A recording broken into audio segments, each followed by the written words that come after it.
pictures of two suspects accused of vandalizing Temple Israel with hateful messages have been handed out. Neighbors are being asked to check their surveillance cameras for more images of these potential suspects from October the 8th. And a new reward for any information in a disappearance from 2021. That money coming from a new state effort to find missing and murdered Indigenous relatives. Also tonight, the Wolves opening up their new season on the road in Portland. A closer look at that matchup with the Trailblazers coming up next. Yeah, exciting night. And before we get to all of those stories, let's take a look at your forecast with Chief Meteorologist Ian Leonard. Ian, today feels a little better than the last couple of days. We Sunshine. are seeing some sun. Yeah. The wind kind of knocked it off a little bit. But look, temperatures aren't much different from where we were yesterday. But remember, I always say sunshine brings smiles. You saw Simone and Kelsey. Well, you didn't. I did. They were walking in the studio like, oh, hey, hi, everybody. It's decidedly different than how they usually walk in. 40s into the low 50s. And when you look outside, there's White Bear looking gorgeous, colorful canopy right now. Temperature today at 49, slightly below average. We'll get back to average high temperatures as we add more sunshine and turn the winds out of the south heading toward the weekend. But waking up tomorrow morning and waking up Friday morning, I want you to be ready. There's a definite possibility of frost before we do warm up this weekend. Long range looking toward midweek next week, not great. A little unsettled, a little wet, a little windy, and a little cool looking long range. We'll talk about all of this. Come on up here in about 10 minutes. We'll see you soon. That means the grumpy walk-in. Be ready. Thanks, Ian. A major ruling by the Minnesota Supreme Court regarding transgender athletes and its effects could go beyond sports. So the court ruled that USA Powerlifting violated the state human rights law, that it discriminated by not allowing a trans woman to compete in women's events. Fox 9's Rob Olson is live at the state Supreme Court right now. And so, Rob, the advocacy group Gender Justice filed this complaint in 2019, and it has taken that long to get to this point. But what exactly now is the state Supreme Court saying? Yeah, and this took a while to get through the state Supreme Court as well. The arguments were back in December, the ruling again coming this morning, but Gender Justice claiming a big victory here. There were two different claims that they'd filed, one about public accommodation, the one about discrimination in business. It was the public accommodation discrimination that the court said that absolutely USA Powerlifting had violated state laws in discrimination. Now, let's show you a picture here of the athlete at the center of this case. It is Jaycee Cooper, a powerlifter, a transgender female who had transitioned from male to female and wanted to compete in powerlifting, but USA Powerlifting denied that. Now, they didn't have a transgender policy explicitly then. They have since then, and here's a capture of what that says on their website, and it really lists a couple of different reasons why here. One is some of the transition process, they believe, changes some of the hormones in the body, but also there's a biological advantage, they say, to being born biologically male, and so therefore they don't think it's fair inherently to the genetically female athletes in powerlifting. But again, the state's saying that is discriminatory under state law. Here's a bit of the reaction today from Gender Justice. The court found USA Powerlifting liable for discrimination. In other words, that when it comes to discrimination, public accommodation, you cannot bar transgender women from women's sports teams. And that is a huge victory. We are so proud. Yeah, Rob, this has been a really large conversation, and you also spoke with the attorney for USA Powerlifting and its past president. What is their reaction to this today? And did they also talk about maybe their plans, potential plans moving forward? Yeah, I asked them about that very specifically. And again, they say that, you know, this was a defeat to them on the one claim of public accommodation law. And that, by the way, extends to sports teams beyond them and in many other facets of society. But there's the other part, the business discrimination, which is being sent down to a lower court. So they say that will give them the opportunity to still make their case on that part of the law. But also because there's been nothing in this court order today from the Supreme Court that says there's any damages or any orders to change their policy, they say for now their policy will remain in place. if we are obligated to include trans women, we are inherently discriminating against cis women, women who are born women and went through puberty as women, because the chances of their competing on an equal footing are essentially nil. All right, so Rob, what happens next with all of this? While the ruling on the law seems clear, there was nothing from the Supreme Court ordering USA Powerlifting to pay any damages or to change their policy. That goes back to then district court, where then that court will decide on damages, whether that's a payment or injunctive relief, whether that's ordering them to change their policy here in Minnesota. All of this against the backdrop of some federal cases that will be heading to the U.S. Supreme Court about Title IX and how transgender athletes are affected by that. All right, Rob Olson outside the state Supreme Court today with that ruling on that transgender athlete. Thank you.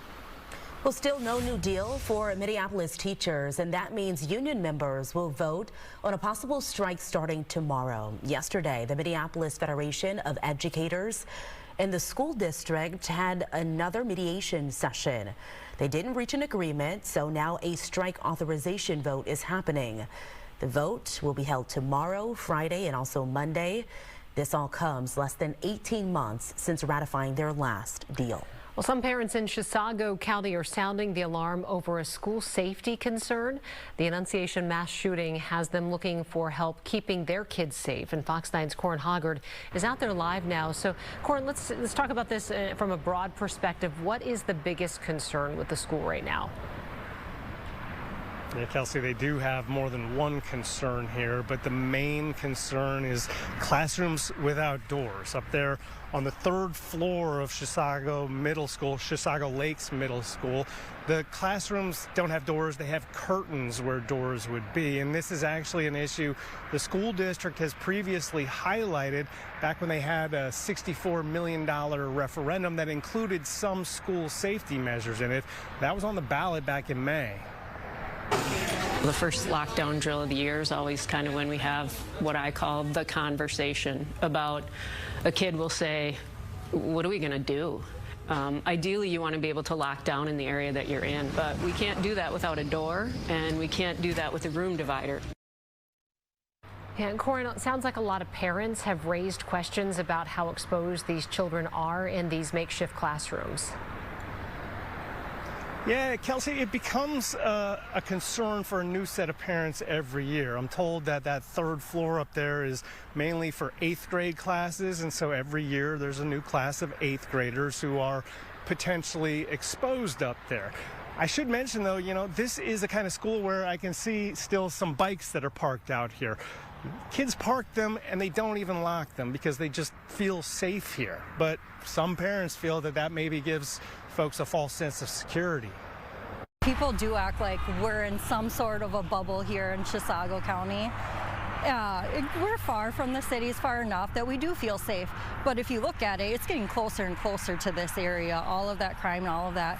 And with Annunciation and everything that happened there, it just puts these safety concerns to the front, and that should be the main focus right now, is keeping these children safe.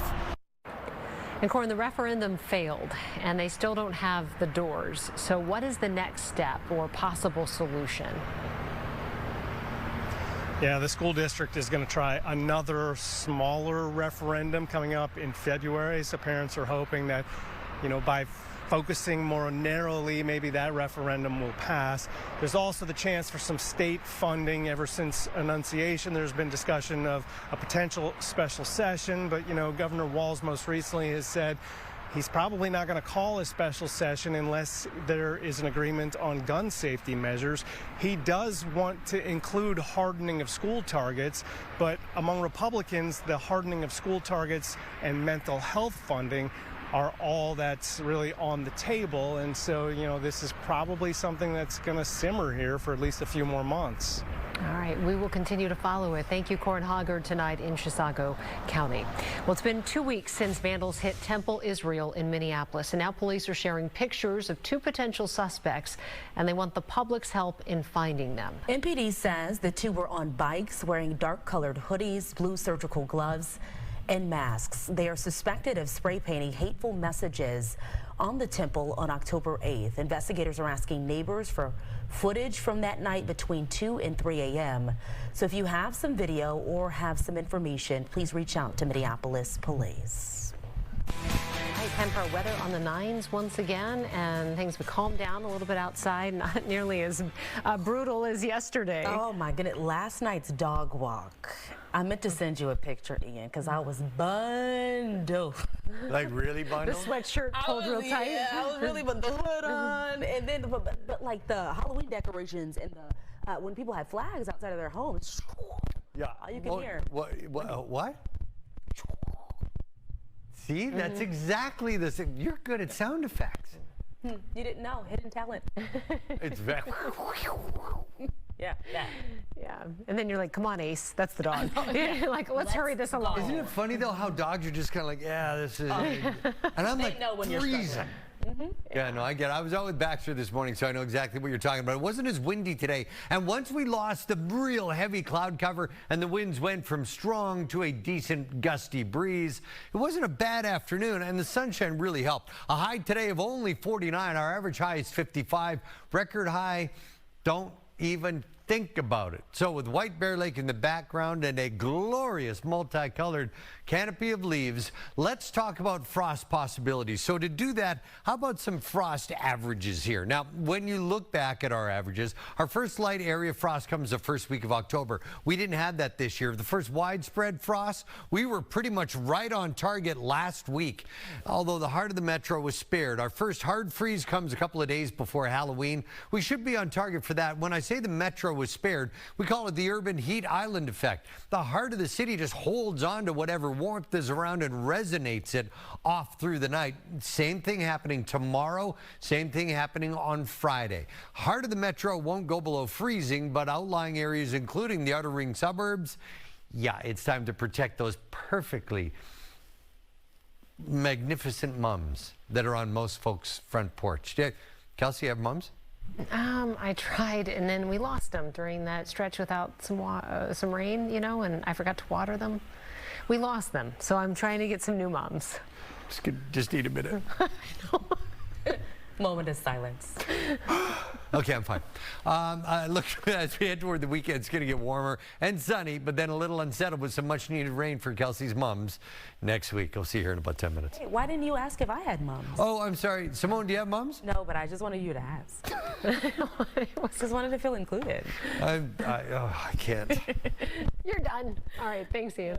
Well, lots ahead here at 5 o'clock. The wait is almost over for Wolves fans, with Minnesota opening a new NBA season tonight. And it's game day eve for the Minnesota Vikings with an electric Thursday night matchup in Los Angeles. Also, St. Paul considers a gun ordinance that state law prohibits them from enforcing. All that and more next on Fox 9.